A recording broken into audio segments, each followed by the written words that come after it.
අංකේ මේ අංක 4යි අනිවාර්යෙන් මම දෙන්නලා දෙනවා. ලබා දුන්න ලොකුම ජයග්‍රහණය කීයද ලංකාවේ මිනිස්සෙට? දෙන්නෙක් ඉන්නවා. ටිකට් එකකට රුපියල් 40ක්වත් තිබ්බ නැති මිනිස්සෙක්. එයාට එකපාරම කෝටි 8ක් ඇදුනා. මේ ලොතරැයි දිනවල මම ඕනම කෙනෙක් කෝටිපතියෙක් කරනවා. අංක 4ක් තියෙනවා, අක්ෂරයක් තියෙනවා. එතකොට මේ සියල්ල ඔබතුමීට කියන්න පුළුවන්ද? අනිවාර්යෙන් පුළුවන්. මා ගාවට හිගන්නෙක් ආවත් මං කෝටිපතියෙක් කරලා දෙනවා. ඉතින් ඔයාවකින් කරලා කෝටිපතියෙක් වෙන්නකො. ඔයාව ටිකට් එකක් දිනා ගන්නකො. ඉතින් අනිත් මිනිස්සුන්ට කියන්නේ. මං කෝටිපතිනියක්. මට දැන් අය අවශ්‍ය නැහැ කිසිම දෙයක්. කන්න බොන්න නැතුව කුලිය ගෙවල් වල ඉන්න අයට මං පුතේ උදව් කරනවා. මං අභියෝග කරලා කියනවා මේ ලොතරැයියේ මං දිනවලා දෙනවා කියලා. බැයි නම් මම මේ මාධ්‍යයට කියන්නේ නැහැ මම. දිනවලා දෙන්න පුළුවන් ඉඳන් තමයි පුතේ මං කියන්නේ දිනවලා දෙන්න පුළුවන්. කියන්නේ ඒකේ වගකීම ඔබතුමී 100ක් ගන්නවා. අනිවාර්යෙන් මං ඒ වගකීම 100,000ක් මං බාර ගන්නවා. මේ සයිප්‍රස් වල ළමයෙකුට මේ ළඟදී ඇදුණා. ඩුබයි කියන්නකෝ. ඒගොල්ලන්ට ඒ අංකනේ දැබෙන්නේ. ඒ අංක මට WhatsApp හරහා එයාලා ෆොටෝ එකක් ගහලා එවනවා. මේ අංක 6 නම් අංක 6 අංක 4 නම් අංක 4 10 නම් 10. ඒ විදිහට මට ෆොටෝ ගහලා එවනවා. ඒක මං යහනේ තියලා ජීවන් කරලා මං එයාලට ෆොටෝ එකක් ගහලා අරන මං වීඩියෝ කෝල් මාර්ගෙන් කරන්නේ.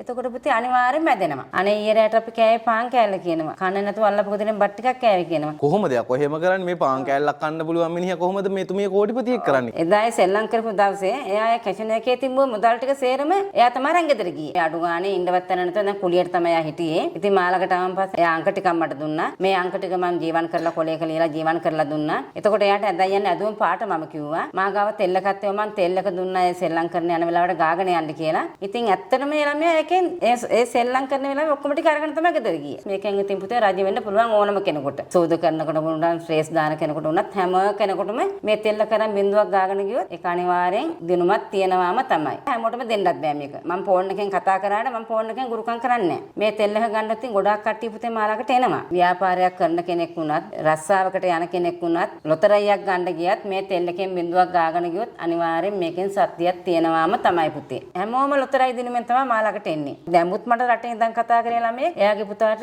හෙට මට ටිකට් 5ක් අරන් එවනවා. ඒ ටිකට් 5 ජීවන් කරලා දෙන්න කියලා තමයි මට දැන් ඔය ළමයි කතා කරේ. දැන් මීට කලිමුත් පුතා දන්නේ නැතිනේ. එක්කෙනෙකුට ටිකට් කෝටි ගාණක් ඇදලා ආයේ මිනිස්සයා දැන් අද ලංකාවෙත් නෑ මිනිස්සයා. පවුල් පිටින්ම රට ගිහිල්ලා අද එයා ලාංසර කාලෙකින් තමයි මාළකට ආවේ. පෙරේදට ගිහින් දවසේ ලොකු ෆිල්මයක් ගෙනල්ලා මගේ දේවස්ථානට පූජා කරා. මොකද මම ගිහින් මේ ලොතරැයි ගන්නව නෙමෙයි. ඒගොල්ලෝ ලොතරැයි ගෙනල්ලා මාළකට ගෙනත් දෙනවා. මේ ලොතරැයි ටික ඇතුලේ තියන මං ජීවන් කරනවා. එක ටිකට් එකකට හරිය මේකෙන් තියෙනවා. කෙල්ලක් රූම් එකට එක්කන් ගිහිල්ලා කොල්ලෙක් අනාථ කරනවනේ කෙල්ලව. එයා අඩා වැළපිගෙන මාළකට එනවා. ඊට පස්සේ මට දෙන්න උත්තරයක් නෑ නේ ළමයා. එතකොට මම කියන පුතේ ඡායාරූපේ නමයි උපන්දින ඒ ටික විස්තරට දෙන්න. මේකේ නම් දෙක ලියලා පැය 12ක් අලුයට තියලා මේක රත් කරන්න ඕනේ. ඒ රත් කරනකොට නෝනට හෝ මහත්තයාට හෝ අනියන් සම්බන්ධකම් තියෙන අයට හරි කෙල්ලට හෝ කොල්ලට හෝ දාලා ගියකොට ඉන්න බෑ. කෙල්ලක් දාලා ගිහිල්ලා හිටියොත් කොල්ලම ඒ කෙල්ලට කොහේ ලෝකෙ හිටියත් ඉන්න අමාරුයි. මේක රත් වෙන්න එයාගොල්ලෝ රත් වෙනවා. ඒතර මතක් වෙන්න කොල්ලව තමයි. ඒතර දැන් කෙල්ල දාලා කොල්ල ගියා කියන්නකො. ඒ කොල්ලටත් මේ විදිහටම තමයි. ඉතින් මේ යන්තේ රත් කරොත් අනිවාර්යෙන් දෙන්නක සම්බන්ධයක්